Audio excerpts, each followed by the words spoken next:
Okay, so for those of you that aren't otherwise familiar, we're going to be going over non-fungible tokens. What on earth is the deal with them? So I just wanted to make this one a bit more of a roundtable for all three of you on this one. So I just wanted to get a better understanding of your projects and also how they utilize and leverage non-fungible tokens in them. So Sebastian, if we can start with you.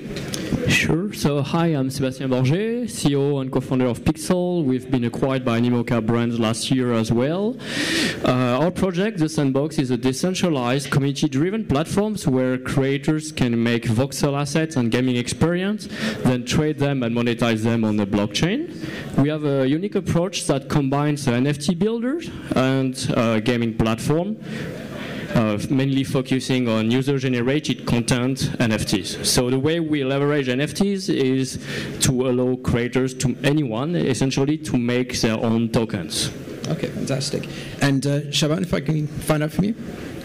So Shaban Shamim, the founder of Everdreamsoft, producer of Spells of Genesis, which is one of the early game on blockchain, 2015 on Bitcoin blockchain, where we put some game elements. And now we are working on a wallet made for collectibles, NFT. It's a DApp wallet where you can see and enjoy your collectibles within multiple chains. Hey guys, I'm Vlad. I'm the CEO and co-founder of Cardified. We are a venture-funded startup out of North America. We're based in Washington, D.C. We were funded in 2015, funded by two venture funds. We went through one of the top accelerators in New York, and we are the company behind War Riders. War Riders is the first MMO game of mining cryptocurrency and blowing up cars. So essentially, you just ride around in the wasteland, you discover our own cryptocurrency, which is called Benzene or BZN, and then you have to bring it back to your garage unless someone kills you and takes your crypto from you. Basically, that's the game, and we're using ERC 721's non-fungible tokens for our vehicles, and we use ERC20 for our cryptocurrency BZN, Benzene. Oh, so that kind of goes on to our next question, which is really talking about why we use these certain kinds of non-fungible tokens exactly, and what kind of function they have within the games at the moment. So, Vlad, you've spoken about this one more. Shaban, if we can find out your opinions on this one too. So the true ownership of assets are super important, and the fact that the asset leave outside the game, the asset itself has a history on-chain, which is not only on the game but verifiable for everyone, makes them valuable because they have their own story and they could be used and reused in different game and project. So having NFT on-chain is really a game changer, and it opens doors for a lot of new use that we are only scratching the surface so far, but that we are going to explode in the future.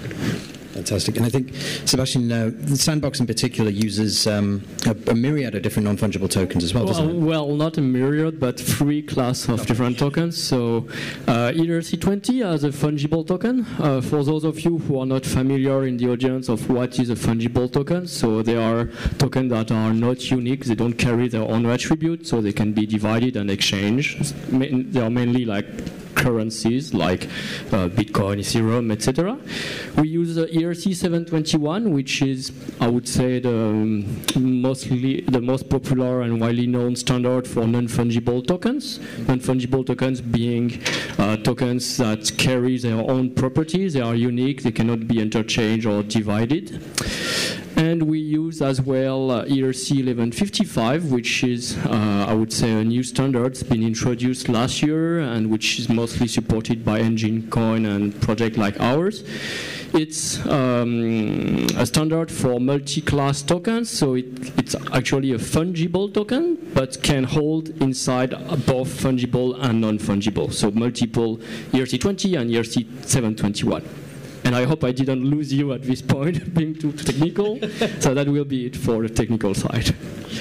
I think we're just at the early stages of the potential of what can come out of a non-fungible token, ERC20, ERC721, and there are a couple of others that have sprouted out within the community, along with a couple of other platforms too. But as we're at the stage of blockchain game development now, where we need to see more incredible things, especially after the sort of downturn that we've seen from tokens, it's led to a little bit of a challenge in terms of investments. So I wanted to kind of get into a better understanding of what kind of potential can be extracted from these NFTs and how blockchain game developers in the future can really capitalize on them while maintaining an appeal towards a mass market.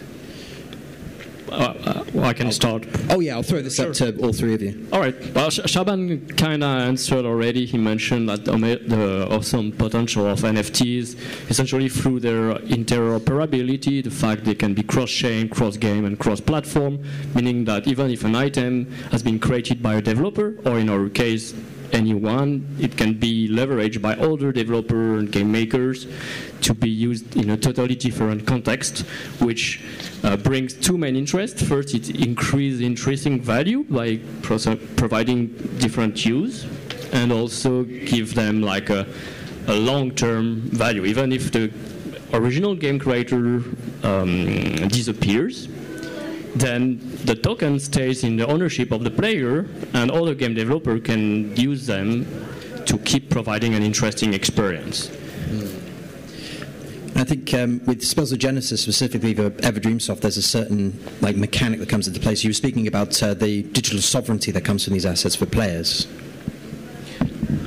Yes, we saw a lot coming from other developers, like reusing some of our tokens in Spells of Genesis in their games. So their idea was to attract our gamers to their product, but at the same time it gives even more value to the tokens that we produce ourselves.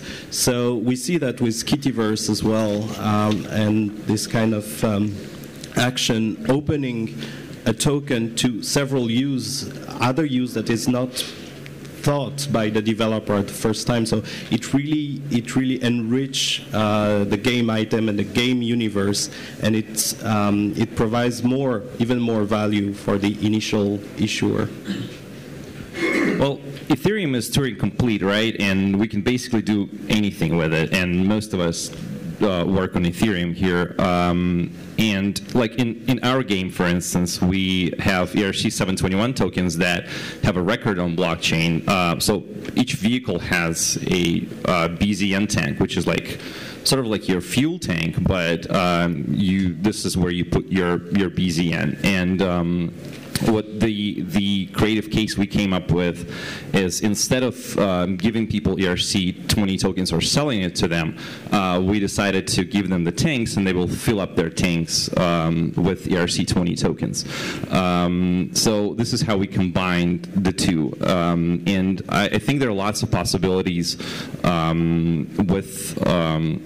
within the Ethereum network, and it's only your creativity that matters. And I think where there is this uniformity on the kind of underlying blockchain that's being used for each of your game titles, I think it leads us on to talking more about where we've seen the potential of non-fungible tokens in their interoperability, the sort of sovereignty they provide, and also their ability to monetize for the player and for the game platform a great deal of content that was never before seen within the mainstream gaming.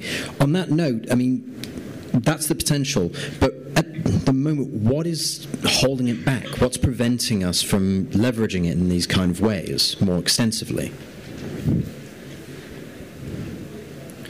Well, I think in our case, there's one major limit to use of the token, which is gas fees and the cost to transfer those tokens, either to mint them to the original blockchain or then to have players transfer between the game and them, or between players and themselves.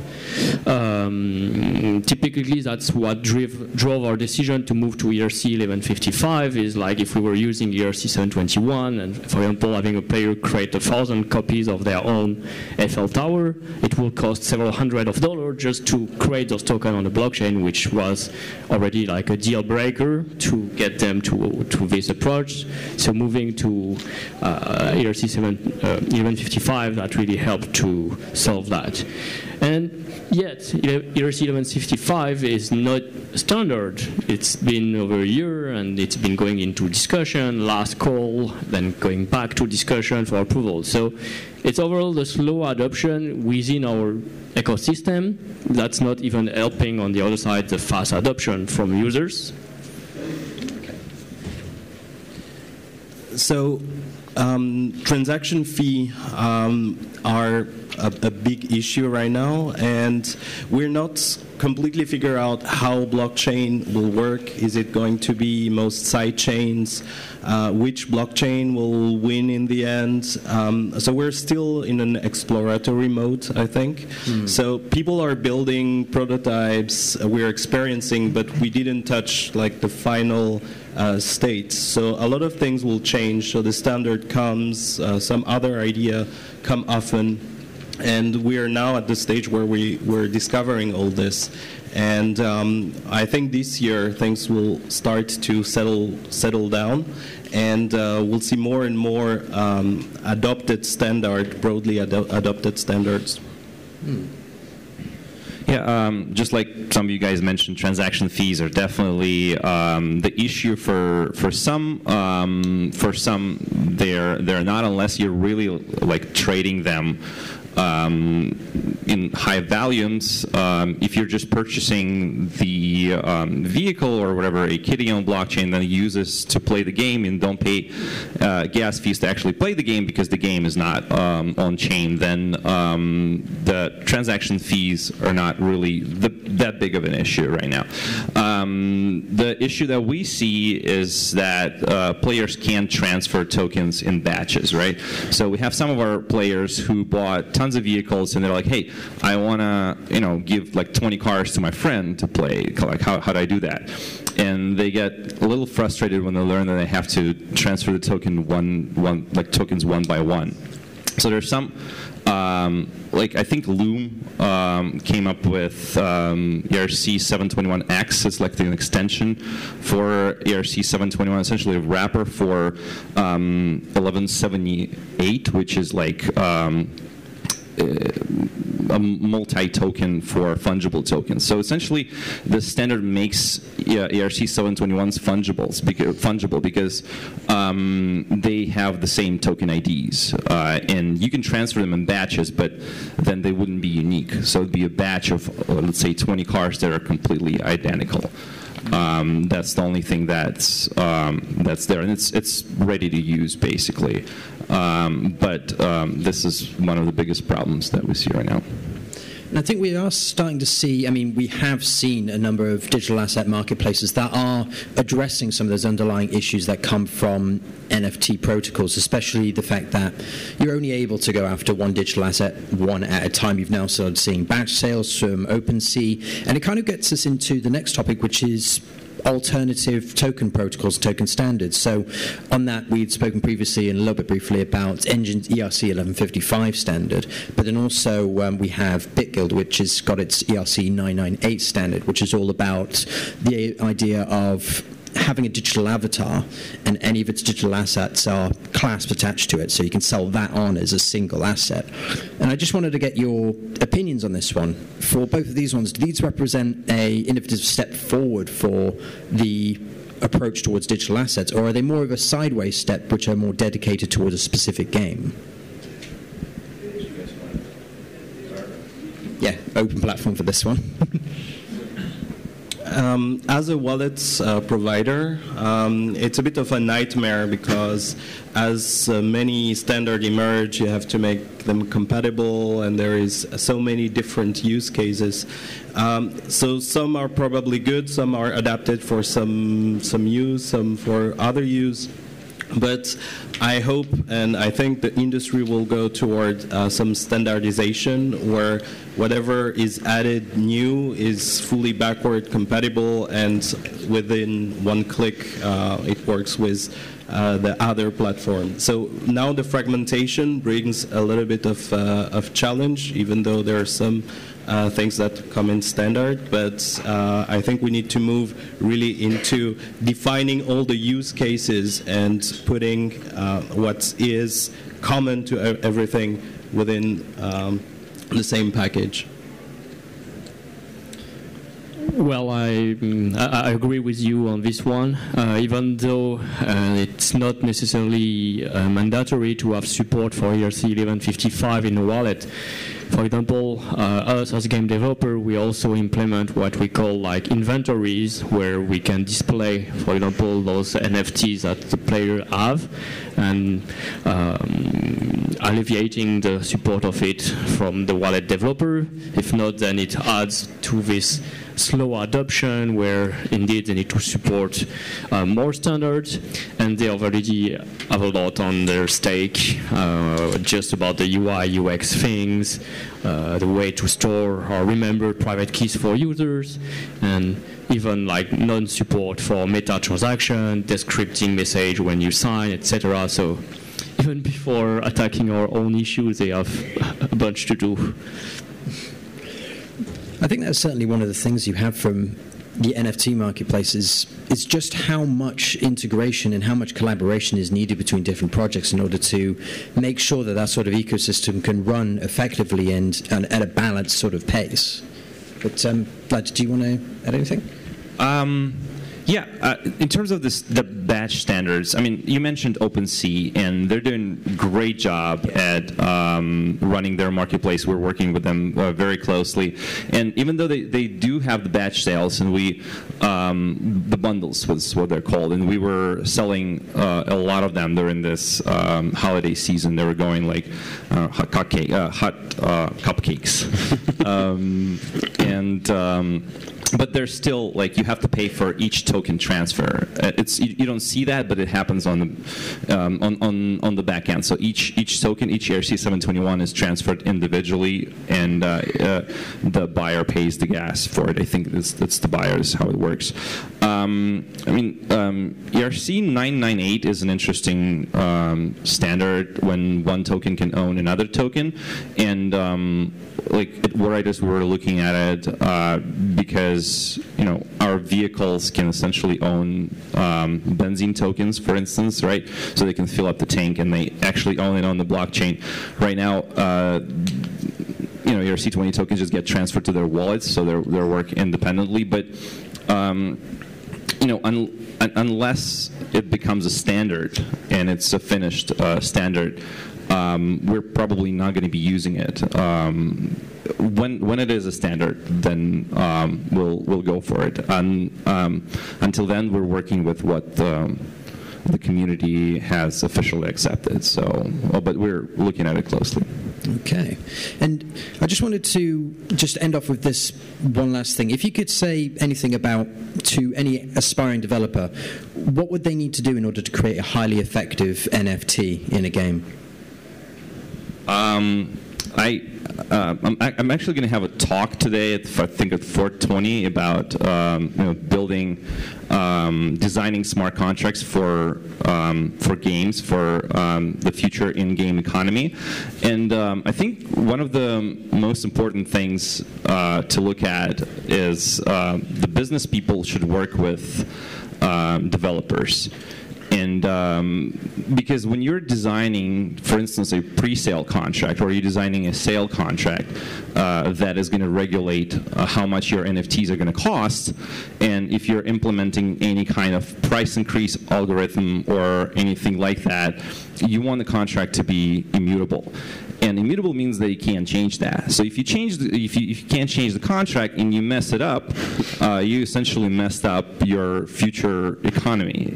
But it does have to be immutable because otherwise the market is basically not going to trust you. If you put like a Zeppelin OS on it, which is upgradable contracts, then you can change the terms of the deal at any time, and people are going to be like, okay, well, these guys will change it at some point, and maybe we'll lose our money. So I'll be talking more on this, but I think the most important thing is to do your research, do your surveys, make sure you get the pricing right, account for currency volatility, and all sorts of things. So, but if you want to learn more about this, you can come for 20. I'm not sure which room I'm here. at, to be honest. Which one? In here? Okay, yeah. Just come here at 4:20. Thanks. So one thing that I learned doing blockchain for several years is it's good to take proven standard, proven blockchain. There is two ways. Either you want to innovate and make some crazy stuff and you're not doing this as a business but more as a proof of concept, then jump into new standards, new blockchain, new promising things. But if you want to really build a game that is sustainable, as you mentioned, it's better to look at things that are already proven, because when something new comes out, maybe there is critical bug and then it's super hard to solve afterwards. So it's better to build on solid ground. Blockchain is already new and not that easy, but better be secure on that part. I think the way you asked the question is mostly business-oriented, like a highly effective NFT, not on the technical but business. So for game developer, I would say like you have to put yourself into your player's shoes and think like what's the real value behind that NFT. So does it have any utility in the game? Is it scarce just because myself as a game developer I like it to be scarce, or is it scarce because that's a true reasoning behind and that will drive your tokenomics in a logical way, so that you can align the utility and the pricing, and usually that's the right combination for something to be selling well at the right price. So I think there's nothing new here. We've been seeing that in any other product economics. Just fair point. Ladies and gentlemen, Sebastian Bourget, Shaban Shameh, and Vlad Kartyshov. And thank you so much for being up here and speaking to me about NFTs. thanks, James.